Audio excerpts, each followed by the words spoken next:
Olá, sejam todos bem-vindos à nossa Escola Bíblica Online. É um prazer tê-los aqui novamente. Chegamos à aula de número 6. A bênção de Abraão chega a todos por Jesus. Antes de iniciar essa aula, eu sempre digo aqui no começo: esse conteúdo é produzido para te ajudar no seu estudo da Palavra de Deus. Por isso é importante haver uma certa dedicação, principalmente na maneira como está organizada essa aula. Aqui na descrição do vídeo, que você pode acessar aqui embaixo, clicando em mais, vai aparecer 3 informações importantes para você nortear o seu estudo. Primeiro, nós temos um cronograma da aula, que é a maneira como esta aula está dividida. Além disso, você tem também uma aula atividade, que é para verificação do aprendizado. No final, é importantíssimo você ir lá verificar o que aprendeu e, se precisar, você pode voltar aqui e assistir a aula novamente. Caso tenha ficado com alguma dúvida ou deseje fazer algum comentário, tem também um link com um fórum onde você pode deixar dúvidas ou comentários. O comentário também pode ser feito aqui no vídeo. Será um prazer poder interagir com você, tudo bem? Bom, eu quero começar apresentando como será o cronograma da nossa aula, como essa aula está dividida. Eu quero dividir essa aula em 4 sessões, e aí essa divisão ela é importante para que você possa ir a qualquer uma dessas sessões, pegar uma informação importante para a formação do conteúdo que nós estamos tentando produzir. Na primeira sessão, eu quero explicar para vocês a história patriarcal. Na verdade, é fazer uma transição entre a história primitiva e a história patriarcal, para você entender a maneira como o livro está construído. Na segunda sessão, apresentar a genealogia de Tera, Gênesis capítulo 11, do versículo 27 a 32. Na terceira sessão, apresentar a chamada de Abraão, Gênesis capítulo 12, versículo 1 ao 9. E na quarta e última sessão, eu desejo encerrar então fazendo algumas aplicações sobre o estudo que nós fizemos. Vamos começar a nossa primeira sessão. Começando a primeira sessão, de Gênesis capítulo 1 até Gênesis capítulo 11, o livro nos contou aquilo que nós chamamos de história primitiva. Nós partimos da criação, e a criação foi desenvolvendo até chegarmos aos seus desdobramentos e o efeito do pecado no capítulo 11. Sabendo disso, esse capítulo 11, ele é construído com o propósito de ligar aquela história primitiva com a história dos patriarcas. Para fazer essa ligação entre a história primitiva e a história dos patriarcas, o autor vai apresentar então a genealogia de Sem até chegar a Abraão. Posteriormente vai ser chamado de Abraão, né? Então, Abrão e Abraão. Deixa eu só fazer aqui uma informação. Pode ser que durante a aula eu acabe pronunciando o nome mais usual, né? Nós frequentemente o chamamos de Abraão, mas neste momento da história ele é o Abrão. Abrão, tá bom? Então, se eu fizer esta substituição, é por frequência e costume. Vá me desculpando, mas toda essa história que nós estamos lendo, ele ainda é conhecido como Abrão. Posteriormente, é que ele vai ser renomeado como Abraão. Mesma coisa vai acontecer com Sarai, que vai ser conhecida como Sara. Tá? Então, quando eu estiver pronunciando aqui, se eu pronunciar errado, você já faz a assimilação, que é por hábito, né? Frequência de chamá-lo sempre de Abraão. Então, essa genealogia que nós vamos ter em Gênesis capítulo 11 vai ser exatamente a maneira de conectar as duas histórias, a história primitiva e a história patriarcal. Então, o Gênesis 11 seria essa dobradiça que conecta as histórias. Por isso que nós estamos começando com ele, porque nós estamos tentando conectar a história primitiva com a história dos patriarcas. E depois de fazer essa conexão entre a história primitiva e a história dos patriarcas, o livro ainda faz 3 outras conexões para continuar uma narrativa homogênea. Nós vamos ter a história de Abraão, que é o primeiro patriarca que está sendo contado. Depois ele faz exatamente a mesma conexão com a história de Jacó, e depois ele faz a mesma conexão com a história de José. Então essas são as três conexões do livro. A primeira conexão da história primitiva para a história dos patriarcas. E da história dos patriarcas você vai ter Abraão como sendo o personagem protagonista. A segunda conexão é com a história de Jacó. A terceira conexão é com a história de José. Essas histórias aqui nós chamamos de história dos patriarcas. Os patriarcas, portanto, são esses personagens que, a partir de Abraão, vão ter as suas histórias de fé contadas antes do surgimento da nação de Israel. Então, por isso nós chamamos de patriarcas. Eles vêm antes do surgimento da nação. Por causa de todas essas conexões que são criadas intencionalmente por quem editou o livro, por quem escreveu o livro, será comum ver o livro de Gênesis fazer assimilações entre as histórias dos patriarcas e, posteriormente, assimilações entre as histórias dos patriarcas e a nação de Israel. Então, assimilações serão comuns aqui no livro. Eu trouxe aqui alguns exemplos. Eu sei que a imagem ficou um pouco pequena, mas se você quiser, você pode apertar pause e ampliar com o dedo, se você tiver no celular, ou com o mouse, se você estiver no computador. Eu trouxe alguns exemplos dessas assimilações que serão feitas aí na história dos patriarcas, e eu quero ler esses exemplos e daqui a pouco contar a importância delas. Primeira assimilação que nós temos, todos eles deixam a sua terra natal. Segunda que eu estou exemplificando, todos brigam com seus irmãos. Terceiro, 3 deles descem para o Egito. Um deles desce em direção a Gerá, que é em direção ao Egito, né? A quarto, 2 esposas patriarcais são seduzidas, ou quase isso. Uma esposa egípcia tenta seduzir José. Quinto, os filhos mais novos são divinamente favorecidos. Também acontece com os filhos de José. Sexto, promessas de filhos, terra e bênção divina. Sétimo, os gentios reconhecem a bênção de Deus sobre os patriarcas. Oitavo, os patriarcas são enterrados na caverna de Macpela. E as referências estão aí. Esses paralelos que a gente vai ter no livro entre os patriarcas, eles não são mera coincidência. Esses paralelos foram colocados intencionalmente no texto e parece que o autor do livro queria nos indicar que essas histórias elas não devem ser interpretadas de forma isolada. Se nós quisermos compreender de forma apropriada cada uma dessas histórias, nós devemos observar esses paralelos com as outras histórias. É esses paralelos que vão trazer clareza sobre cada uma dessas. Nós chamamos isso de tipologia, né? Essas tipologias vão revelar que estes homens estão agindo de maneiras semelhantes em situações semelhantes. Nesse sentido, quando houver pequenas diferenças nas histórias de uma para outra, essas pequenas diferenças são colocadas para ajudar a valorizar o retrato do personagem. Deixa eu te dar um exemplo disso. Quando nós estamos lendo a história patriarcal, nós vamos ver que Jacó e Moisés, em um paralelo, eles pessoalmente vão encontrar suas futuras noivas e encontram elas em um poço. Depois de encontrá-las num poço, elas negociam os termos do casamento com o sogro e o casamento acontece. No caso de Isaac, a mesma coisa acontece. Só que ao invés de ser Isaac que vai encontrar a sua esposa no poço e negociar os termos do casamento, quem faz isso é o servo de Abraão. É o servo de Abraão que encontra Rebeca no poço, negocia com Labão e leva então a Rebeca para se casar com Isaac. Apesar de haver um paralelo, você tem uma pequena mudança. E essa mudança sugere exatamente que Isaac era uma pessoa bastante retraída.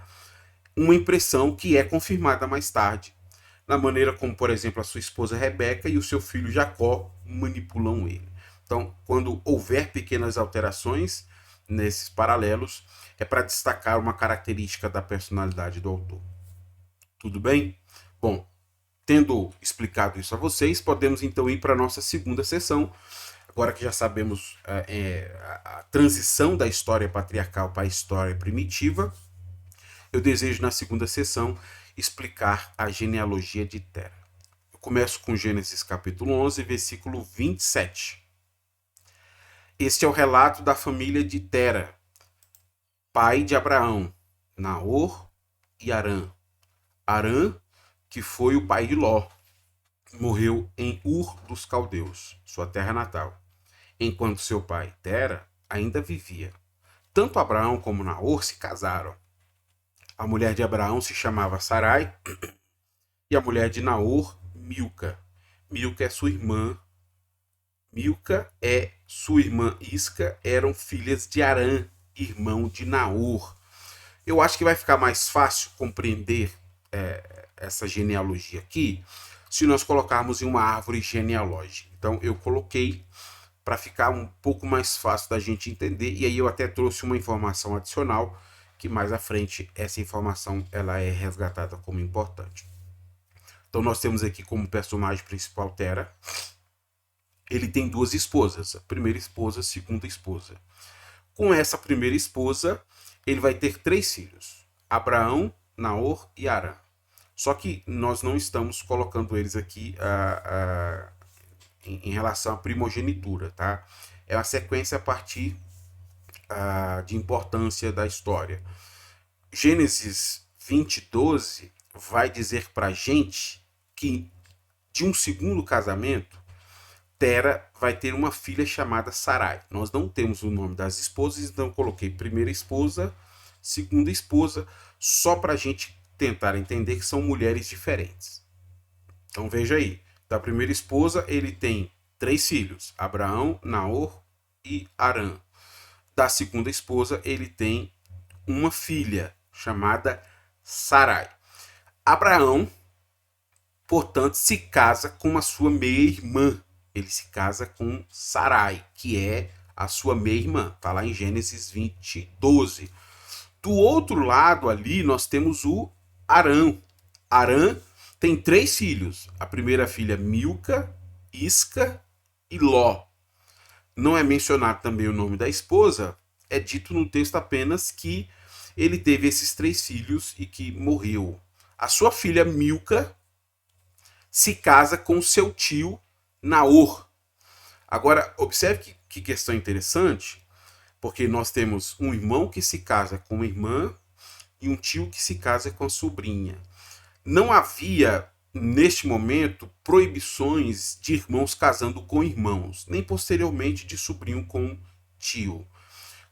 Então, no caso de Naor, você não tem nenhum problema. O mesmo vai acontecer com Jacó, né? Jacó se casa com uma irmã e depois se casa com uma outra irmã, o que era proibido. Mas essas proibições acontecem só em Levítico. Os patriarcas não possuíam conhecimento sobre essas regras que eram chamadas de regras de incesto, né? Irmão casar com irmão ou casar com as 2 irmãs. Em Levítico isso vai ser proibido.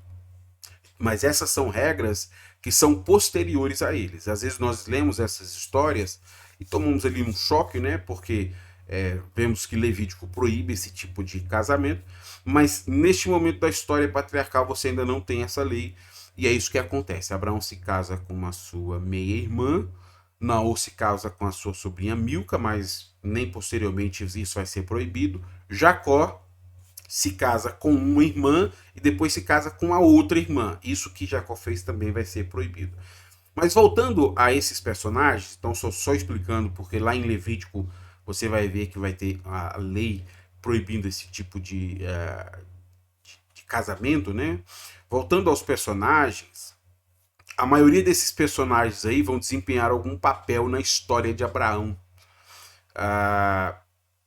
2 deles merecem destaque aqui para nós, né? O primeiro vai ser Sarai, a sua irmã, com quem ele vai se casar. E o segundo personagem importante aqui é Ló, que Ló, quando o seu pai Harã morre, Ló ocupa o lugar de primogenitura do seu pai.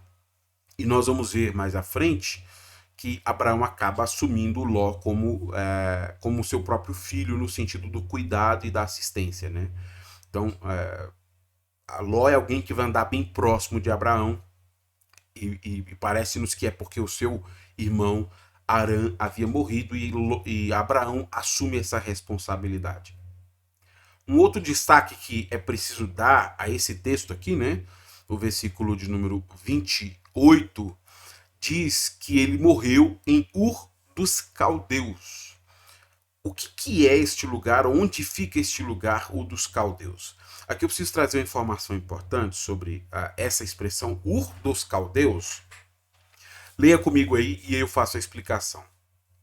Ur é o Maquiar, já era um importante centro político e religioso no início do terceiro milênio antes de Cristo.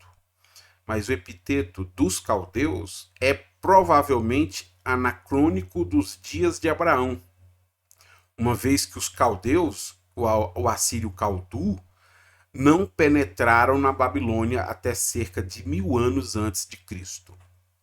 Ou seja, o que Gênesis 11:28 está indicando é que esse texto foi escrito muito posteriormente à morte de Moisés. Isso por causa da expressão caldeus. Essa cidade, Ur, ela era conhecida nos dias de Abraão, mas ela passou a ser conhecida como Ur dos Caldeus apenas por volta do ano 1000, ou seja, muito posterior a Abraão, né? Quando os assírios vêm morar nessa região, o assírio Caldu, né, é que ela é conhecida como Ur dos Caldeus. Então, este fato histórico que está sendo narrado pela gente, quem está escrevendo, é alguém que viveu posterior aos dias de Moisés, porque este lugar não seria mencionado como Ur dos Caldeus se tivesse sido Moisés que tivesse escrito. Por isso que ele diz que é anacrônico nos dias de Abraão. Nos dias de Abraão, este lugar não era conhecido como Ur dos Caldeus, apenas como Ur. Passou a ser conhecido como Ur dos Caldeus a partir do ano 1000, quando o assírio Caldu habitou e tomou conta dessa região. Bom, além dessa informação histórica aí, o texto está informando que foi ali que habitava a família de Abraão, né? A família de Tera, desculpa. Quando Arã morreu, eles moravam em Ur. Arã é filho de Tera. Essa informação que está sendo dita, ela é importante porque nós vamos ver no versículo 31 que eles moravam em Ur e vão se mudar. Mas antes de mencionar o desejo de Tera de mudar de Ur para outro lugar, a genealogia faz questão de colocar uma informação aqui que é importante para a história. Versículo 30. Sarai, porém, não conseguia engravidar e não tinha filhos. Por que essa informação aí tem um impacto na história? Nós estamos dentro de uma genealogia. E dentro de uma genealogia está sendo dita que Sarai é estéril. Apesar de ser uma informação breve, ela expressa exatamente a amargura que vai seguir este casal durante toda a história. Naquela sociedade primitiva, o homem que não tinha filhos, ele não tinha como perpetuar seu nome. Além disso, a esposa perdia um certo prestígio, né, com as outras pessoas, porque a esposa acabava recebendo a culpa de não conseguir engravidar. Isso causava um impacto social e religioso muito grande para a família. Primeiro, social, porque na velhice esse casal sem filhos não tinha quem cuidasse deles, né? Era essa a responsabilidade dos filhos, inclusive essa é a promessa do Salmo, né? Os filhos são herança do Senhor, porque na velhice eles cuidam dos pais. Mas além desse impacto social, você não vai ter na velhice quem cuide de você, você também tinha um impacto religioso. Esse casal não teria ninguém para realizar os seus ritos funerários. Esses ritos funerários, eles eram considerados como vitais para a alma da pessoa na vida após a morte. E essa é uma crença tão forte, né, em Abraão, que Gênesis 23, por exemplo, fala sobre a preocupação dele de comprar um cemitério cemitério de Macpela. Eles tinham essa compreensão, né, de que você precisa observar certos ritos funerários para obter certo bem-estar da alma. Então essa informação ela está sendo dita, e isso causou um certo impacto na história e na vida de Abraão até o momento em que ele vai ter o seu filho. Depois dessa informação, a genealogia de Tera então encerra com o relato dos versículos 31 e 32. Veja comigo aí. Certo dia, Tera tomou seu filho Abraão, sua nora Sarai, mulher de seu filho Abraão, e seu neto Ló, filho de seu filho Arã, e se mudou de Ur dos Caldeus. Partiram em direção à terra de Canaã, mas pararam em Arã e se estabeleceram ali. Tera viveu 205 anos e morreu enquanto ainda estava em Arã. Então, aqui a genealogia de Tera, porque está mostrando ele como o chefe da família. E como chefe da família, ele está liderando a migração de Ur dos Caldeus. Eles moram em Ur, mas aí eles vão mudar.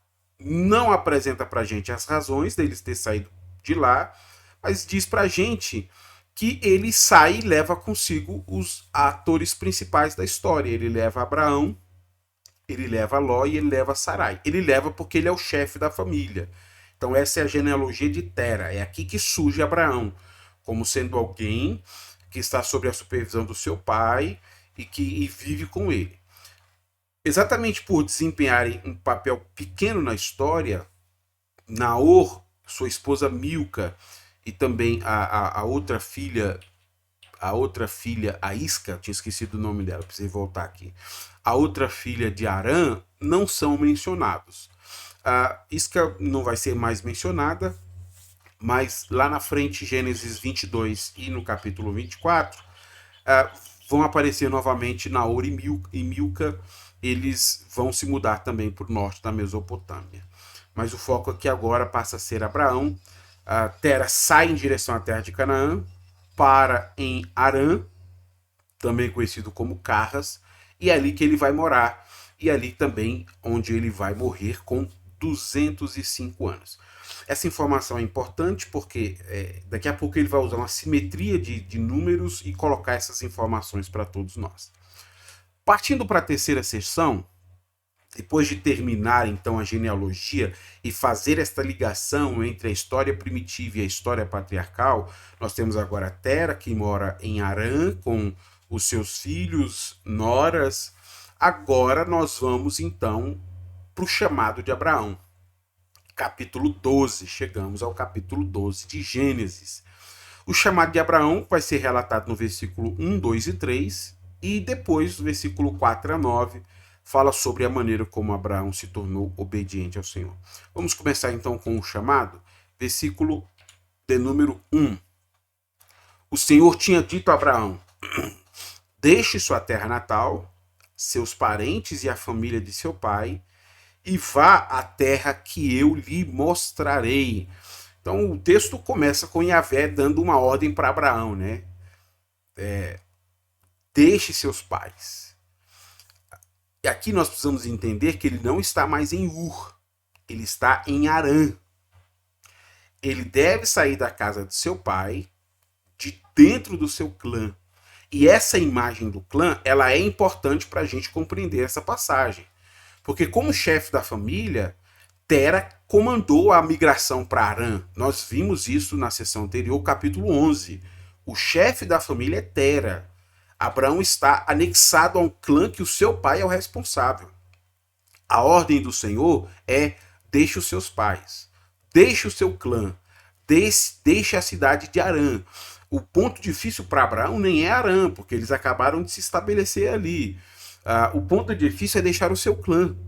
Abraão agora deve fazer a mesma coisa que o seu pai fez. Abraão agora deve se tornar o chefe da família e comandar a sua migração. Ele deve se desvincular do seu pai e sair para o lugar que o Senhor ainda vai mostrar para ele. Então, o custo é sair da casa que ele viveu, do clã onde ele está anexado, e o resultado que Deus está dizendo é que ele vai ser conduzido para a terra onde ele vai habitar. Isso, sem dúvida alguma, é um grande teste de fé. Abraão deve desistir de tudo que mais ama, o seu próprio clã, e há um vínculo muito grande aqui, só para você ter uma ideia do vínculo de clã, que o seu clã estava em Harã. Ele vai embora, mas depois ele volta para enviar os seus servos para buscar uma esposa para Jacó, depois para buscar uma esposa para Isaac, porque essa questão do clã é muito forte. Então ele precisa sair do seu clã e comandar uma migração para o lugar que o Senhor vai mostrar para ele, uma terra que é desconhecida, mas que está sendo prometida. Então veja que paralelo que a gente tem aqui, né? Tera fica em Harã, enquanto apenas Abraão sai para Canaã, porque agora ele vai ser chefe sobre sua família e não mais o seu pai. Logo depois dessa explicação, o texto passa então a tratar para a gente a base da promessa. A promessa que Deus está fazendo para ele e o fundamento para ele acreditar nisso que Deus está dizendo. Versículo 2 e 3. Farei de você uma grande nação, o abençoarei e o tornarei famoso, e você será uma bênção para os outros. Abençoarei os que o abençoarem, e amaldiçoarei os que o amaldiçoarem. Por meio de você, todas as famílias da terra serão abençoadas. Esses dois versículos, o versículo 2 e 3, eles são muito importantes e são considerados aí a chave para a gente interpretar a história patriarcal. Porque exatamente nesses dois versículos vai haver a promessa de bênção, uma bênção central, que 5 vezes aparece aqui. Então, por 5 vezes aparece a palavra bênção, indicando o que Deus promete fazer. Tentando deixar isso claro, o que Deus pretende mostrar é que somente Ele pode ser a fonte da boa fortuna. Somente Deus pode fazer com que essas promessas de bênçãos que estão sendo feitas aos patriarcas seja também uma promessa de intenção do que Deus tem para a humanidade. E é isso que nós veremos na aplicação. Deixa eu tentar explicar para vocês essas 5 bênçãos aqui, para tentar tornar claro o que Deus está prometendo.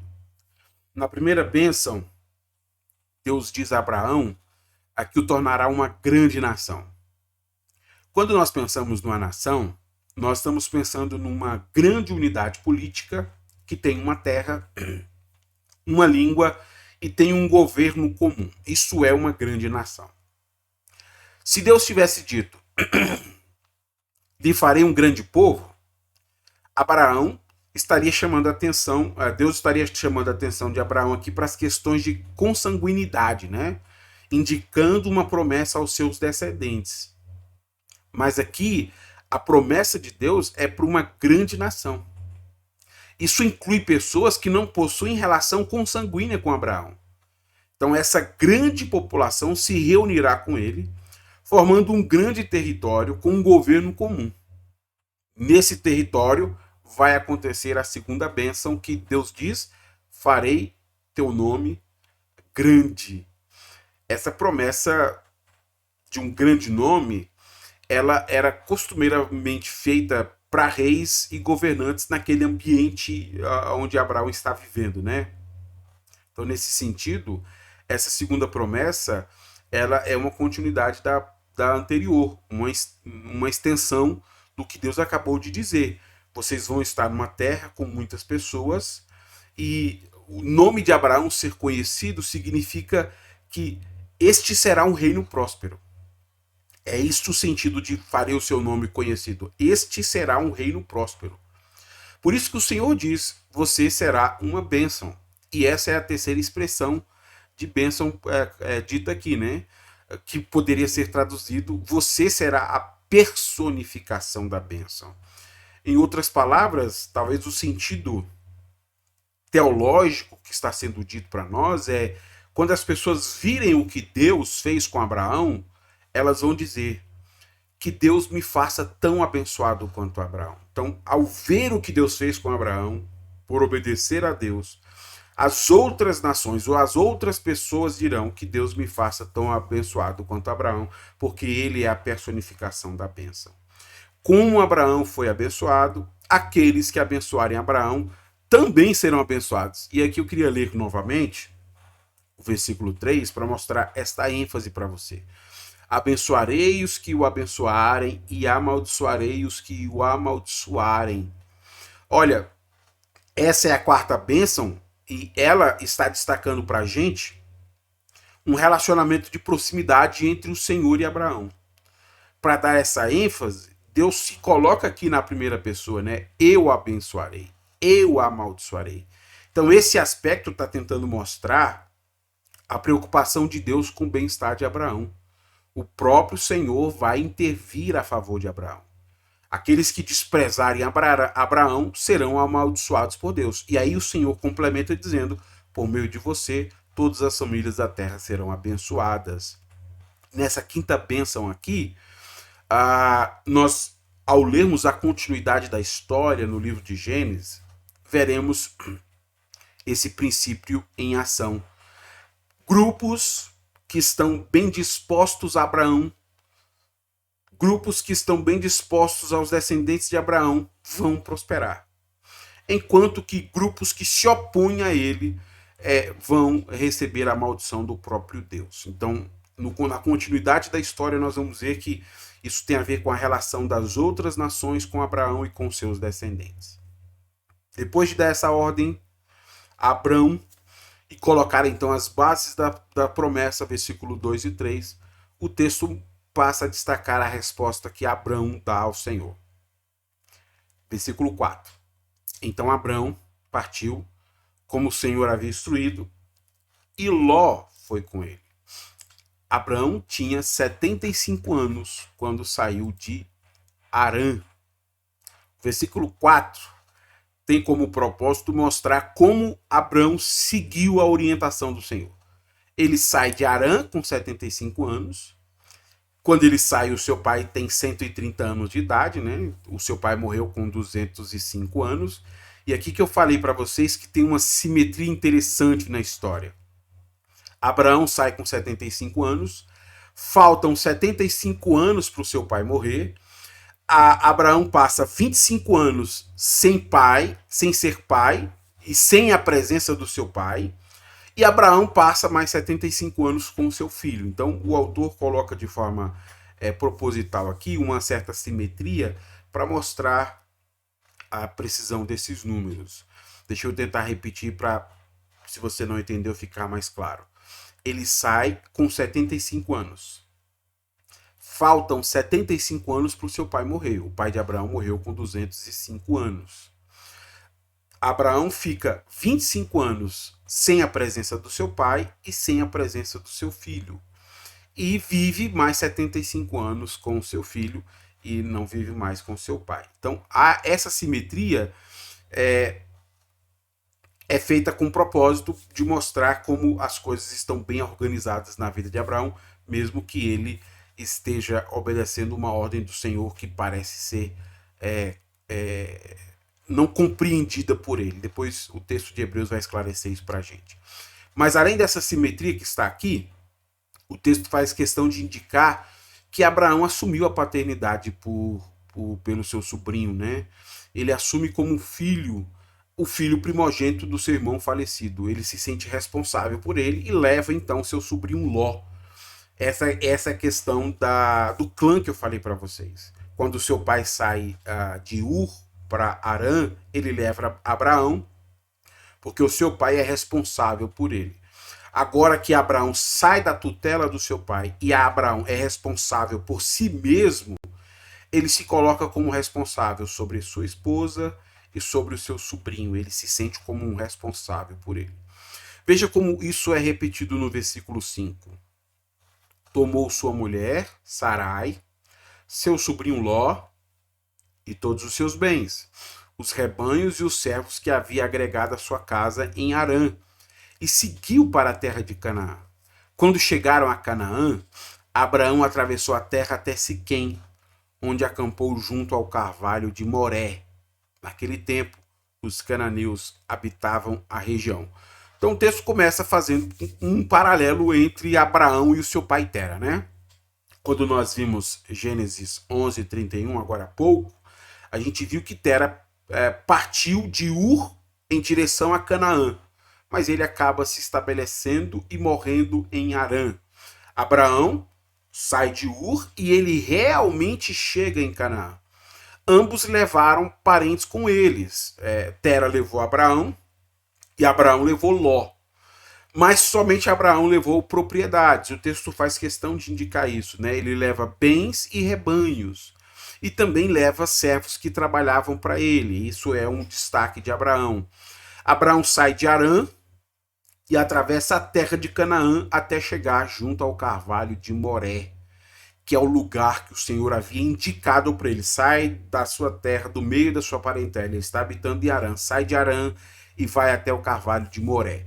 Quando ele chega lá, ele pode então tomar posse da terra que o Senhor lhe deu. Só que ele não toma posse da terra que o Senhor havia lhe prometido, porque a terra está ocupada pelos cananeus. É isso que o texto diz para a gente. Apesar da terra estar sendo ocupada, veja até a promessa que o Senhor faz para Abraão no versículo número 7. Então o Senhor apareceu a Abraão e disse: darei essa terra aos seus descendentes. Abraão construiu um altar ali e dedicou ao Senhor que lhe havia aparecido. Essa é a primeira aparição registrada do Senhor a um patriarca, né? No entanto, não fica claro para a gente como é que o Senhor apareceu.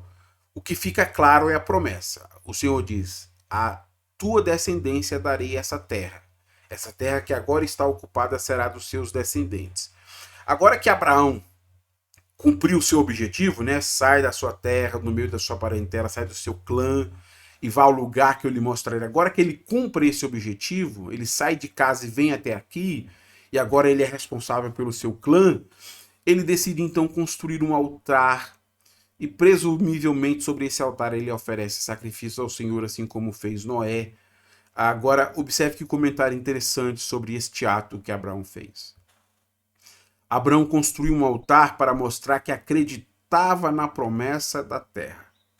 Ao construí-la, ele demonstrou simbolicamente sua convicção de que um dia aquela terra pertenceria aos seus descendentes. Então, esse é um foco teológico importante que está sendo dado para nós aqui no texto. Partindo para os últimos versículos, versículo de número 8, o texto diz assim. E aqui, essa parte é importante porque nós começamos a observar a maneira como Abraão passa por toda a terra prometida. Olha que detalhe. Dali, então ele já passou até chegar a este lugar e ele segue andando na terra de Canaã, a terra prometida. Dali, Abraão viajou para o sul e acampou na região montanhosa entre Betel, a oeste, e Ai, a leste. Construiu ali mais um altar dedicado ao Senhor e invocou o nome do Senhor. Então Abraão vai se mudar para as colinas a leste de Betel. Só que quando nós lemos Gênesis 28:19, nesse período que Abraão está vivendo, este lugar é conhecido como Luz. Então o uso do autor aqui para Betel é uma antecipação para a mudança. Assim como eu disse, Ur dos caldeus, nos dias de Abraão é conhecido só como Ur. Nos dias de Abraão é conhecido apenas como Luz. Só que o autor está antecipando para a gente o que vai acontecer lá no capítulo 28. Esse lugar vai ter o nome mudado para Betel. Abraão chega ali, próximo a Betel, ele arma sua tenda, constrói um altar e, mais uma vez, ele invoca o nome do Senhor. Ou seja, mais do que uma simples oração, Abraão adora de maneira formal e regular ao Senhor. Por onde ele vai passando, ele vai construindo altares ao Senhor e invocando o nome do Senhor. Das proximidades de Betel, então, ele viaja para o Negueb. E observe que aqui ele chega no limite da terra prometida. Versículo 9. Abraão prosseguiu em sua jornada para o sul, acampando ao longo do caminho em direção ao Negueb. A palavra Negueb significa literalmente terra seca e se refere àquela área que está situada entre as colinas de Judá e Cades Barneia. É a fronteira, né? A fronteira da terra prometida. O que o versículo 5 a 9 está mostrando para nós? Está mostrando um itinerário em que Abraão vai de uma fronteira no norte até o sul de toda a terra prometida. Ele passa de cima a baixo por toda a terra prometida. Ou seja, ele não apenas vê o que está sendo prometido a ele, como ele também caminha pela terra que está sendo prometida a ele. Como ele também adora na terra que está sendo prometida a ele. Nesse sentido, então, simbolicamente, o autor de Gênesis quer mostrar para nós que Abraão tomou posse da terra. Apesar de já haverem outras pessoas morando ali, Abraão anda por toda a terra, ele constrói altares em toda a terra, ele adora o nome do Senhor em toda a terra. Partindo para a quarta sessão, eu queria encerrar esta aula fazendo algumas aplicações àquilo que nós estudamos. A primeira aplicação. Abraão é um exemplo sobre como devemos obedecer ao chamado divino. Deus fez um chamado para Abraão e Abraão obedeceu. Ele saiu da sua pátria, ele saiu da sua família para adorar o Senhor numa terra que o Senhor havia lhe prometido. Isso para nós é um exemplo, como também é um incentivo. Nós precisamos obedecer às ordens do Senhor. E ao fazermos isso, isso trará bênção às nossas vidas. Lembre-se, Mateus 28 faz questão de captar isso, né? Ensinem esses novos discípulos a obedecer às ordens que eu estou dando a vocês. Abraão é um exemplo para nós, como cristãos, devemos obedecer ao chamado divino. As ordens que foram nos dadas no Evangelho por nosso Senhor Jesus Cristo devem ser seguidas por nós. Nós precisamos ser como Abraão, olhar para Abraão e o seu exemplo de fé e dizer: eu vou obedecer às ordens do Senhor. Eu vou seguir o Evangelho do nosso Senhor Jesus Cristo. Está escrito. Esses novos discípulos precisam obedecer essas ordens. E nós, como discípulos de Jesus, precisamos ser como Abraão. Olhar para ele e ver a sua obediência como um exemplo que nós mesmos precisamos imitar. Segunda aplicação. Confie em Deus, mesmo que você não conheça o plano todo. Repetindo. Confie em Deus, mesmo que você não conheça o plano todo. Quando nós olhamos a história de Abraão, sem este ato de fé, Abraão parece um andarilho sem terra. Ele não se estabeleceu. Ele sai da casa do seu pai e fica andando de um lugar para o outro. Porém, quando nós olhamos a história de Abraão, sobre a perspectiva de quem está guiando Abraão, de quem disse para ele sair de um lugar e ir para o outro, quem está conduzindo a vida de Abraão, nós descobrimos que Abraão poderia até não ter noção do que estava acontecendo. Mas nós, que num cenário favorável, conhecemos toda a história, nós nos apaixonamos com aquilo que Deus está fazendo. Deus está guiando de forma muito precisa a vida de Abraão. É por isso que estou dizendo a você, nós precisamos confiar em Deus, mesmo que a gente não conheça o plano completo. Veja que testemunho maravilhoso o escritor de Hebreus dá a esse respeito. Hebreus capítulo 11, versículo 8 e 9. Pela fé, Abraão obedeceu quando foi chamado para ir a outra terra que ele receberia como herança. Olha só, ele partiu sem saber para onde ia. E, mesmo quando chegou à terra que lhe havia sido prometida, viveu ali pela fé, pois era como estrangeiro morando em tendas. Assim também fizeram Isaque e Jacó, que herdaram a mesma promessa. É isso que estou dizendo a você. Você precisa confiar em Deus, mesmo que você não conheça o plano todo. Confie sua vida, confie suas decisões, Confie tudo ao Senhor. Ore a Deus, siga os seus preceitos, confie nos seus decretos. Nós temos que confiar em Deus, mesmo que a gente não tenha o plano histórico completo, mesmo que a gente não saiba os acontecimentos futuros. Nada foge aos planos e aos propósitos do Senhor. E o povo do Senhor, até quando não conhece os planos do Senhor, confia nele. Até quando não sabe para onde a história está caminhando, confia nele. Porque sabe que o Senhor é Senhor sobre a história. O Senhor é Senhor sobre o tempo.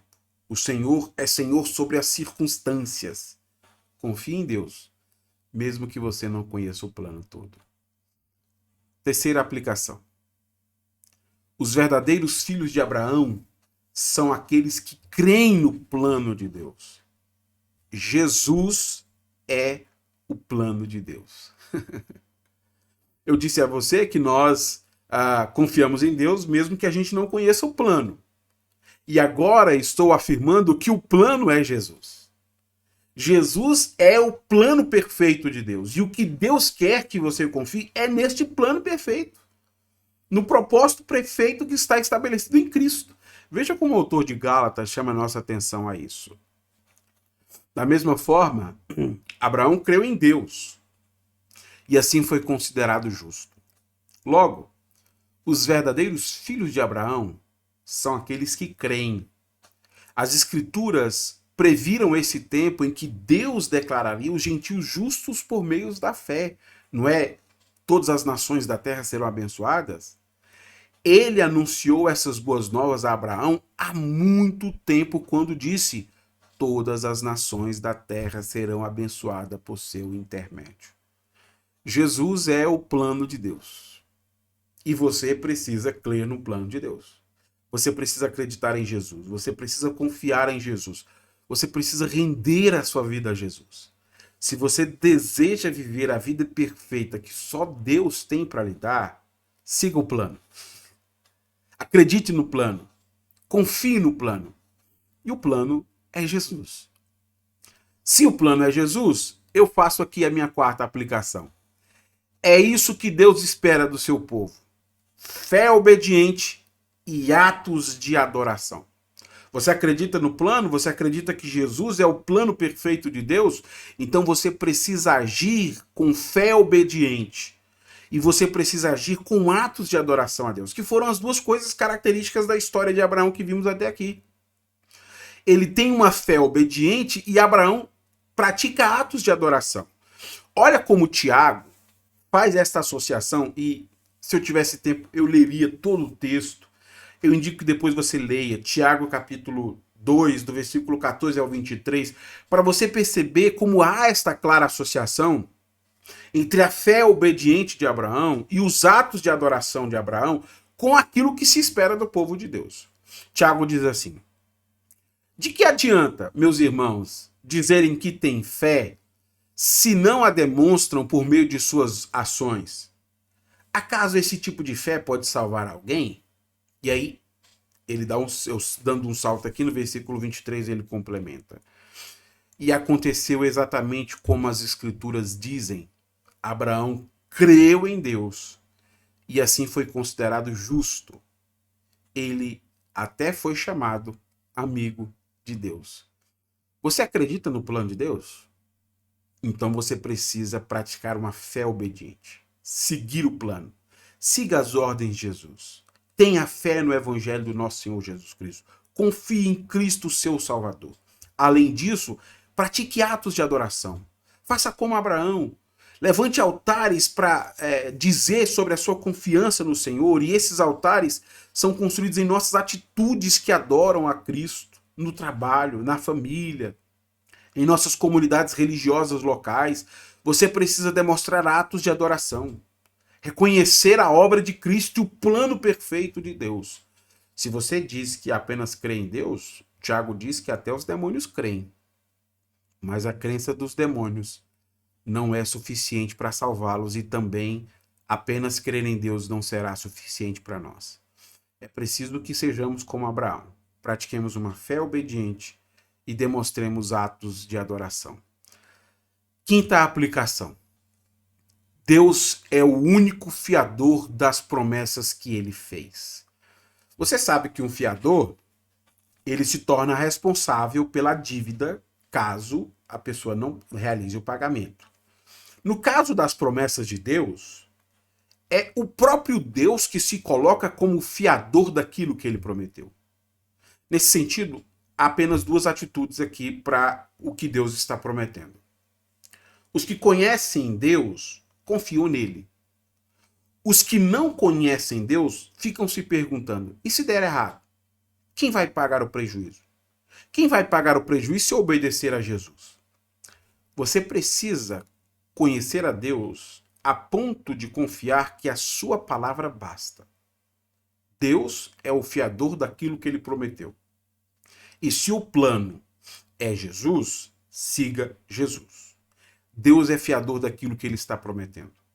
Nem a morte consegue anular as promessas que Deus fez ao seu povo.